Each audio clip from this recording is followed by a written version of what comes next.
हाँ मेरा मिश्रा गोर लगे छी मिथिला। आइ हम बना रहल छी बेल के शरबत। तो आओ देखियो जो हम कोना के बनबै छी। सब गोटा के ई वीडियो में स्वागत अछि। तो सबसे पहले बेल के हम धोइ के फोड़ि लेलहुँ हँ।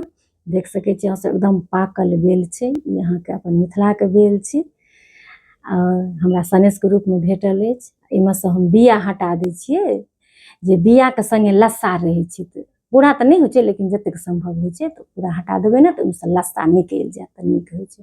तखन धीरे धीरे चम्मच लऽ कऽ गुद्दा तऽ तरे में रहै छै बढ़िआँ से। तऽ जतेक भऽ सकै सबटा बिया हटा कऽ एकरा हम सबटा से एकटा बर्तन में रखने जाइ छी। एकटा क्लिप हम डालने छलहुँ हन जे शरबत घोरैत घोरैत जे हमरा बहुत नीक मोन में भाव आयल ख्याल आयल जैसे अपना सबके प्रकृति के तरफ से कतेक से उपहार सब भेटल अछि। लेकिन अपना सबके किछु कारणवश रोजगार नहीं अछि तैं मिथिला से दूर छी। कोनो बात नहीं। तऽ अहीं सब कहने छलहुँ जे एकर पूरा रेसिपी दियौ तहिमे हम बना रहल छी पूरा रेसिपी। देखियौ हम कोना बनबै छी। तऽ फेर ओकरा हम गुद्दामे पानि दऽ कऽ ई रेडीमेड रही से एकरा हम मिला रहल छी। ओना लकड़ीके रही अपना सबके पहिले से सबके घरमे हैत, हमरो अछि, गाममे हम रखने छी। लेकिन बहुत सुन्दर एहि लऽ कऽ भऽ जाइ छै। हाथसँ अहाँ सेहो मिला सकै छी। तऽ बढ़िआँसँ ओहिमे आधा लीटर पानि दऽ कऽ पहिले एकरा बढ़िआँसँ मिला देबै। किएकि बेसी पानि जे दऽ देबै ने तऽ फेर मिलाएल नहीं हैत। ताहि दुआरे से कनिए पानि दऽ कऽ फेर मिलेलिए। फेर एहिमे आधा लीटर पानि देलिए। आब जकरा छनबै ई सब रङ्गके जालीवला चालनि हम रखने छी। तऽ हम लेलिए सबसँ जे फाँक छलैए से, किएकि एहिमे छानैमे आसानी छै। ओना बहुत मेठनि भऽ जाइ छलै।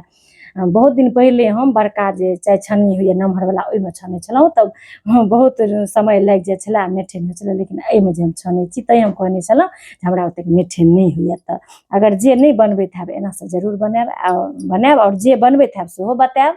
तऽ देख सकै छी अहाँ सब जे एक बेरमे पूरा से नहीं भेलै। तऽ आब एहिमे हम दोबारा पानि देबै।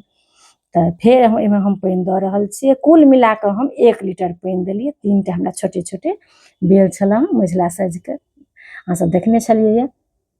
तऽ फेर एकरा हम मिलेबै। एके बेर जहाँ 1 लीटर पानि दऽ देबै ने तऽ ओतेक बढ़िआँसँ मिलबैमे कनि दिक्कत हेतै। ताहि दुआरे एकरा 2 बेर कऽ के हम से देखियौ मिला कऽ दऽ देलिए। आब पूरा से जतेक छलै हन एहिमे गुद्दा सबटा निकलि गेलै। देखियौ आब सबटा रेशा सब बचि गेलै। बस देख सकै छी अहाँ सब।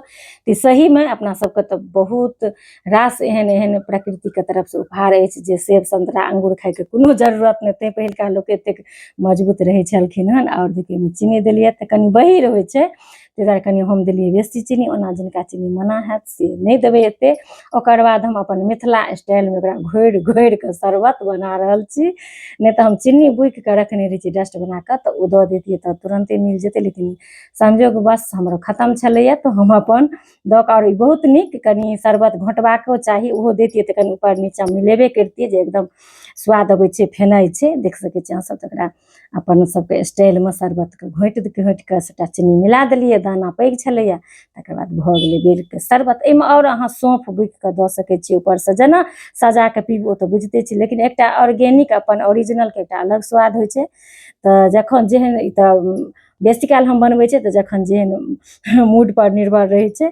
तऽ अहाँ सबके केहन लागल वीडियो से जरूर बताएब। और जे नहि एनाकऽ बनबै छी से जरूर बनाएब। और सहीमे अपना सबके से भगवतीसँ हम कामना करै छी जे अपना सबके मिथिलामे रोजगार भऽ जाए ताकि पलायन रुकि जाए। अपना सब मिथिलामे रही और हर चीजके फायदा उठाबी।